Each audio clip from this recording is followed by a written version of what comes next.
Hello বন্ধুরা, তো আজকে পৌষ মাসের অমাবস্যা। তো আজকে দিনে যায় মাকে নাকি মূলো দিয়ে ভোগ দিত, স্বাভাবিক এটা নিয়মই। এবার আমার বাড়িতে মা কালী, মা মনসা সবাই আছে। এবার আমার বাড়িতেও আজকে বড় করে পুজোও হচ্ছে, মায়ের ভোগেরও আয়োজন হয়েছে।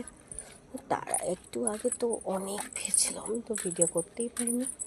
তো এখন ছোট্ট করে একটা ভিডিও করছি, দেখে নাও তোমরা।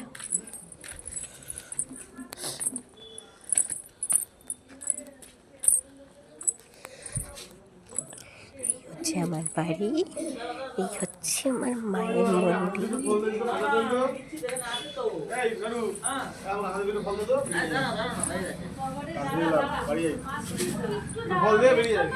মা কালী,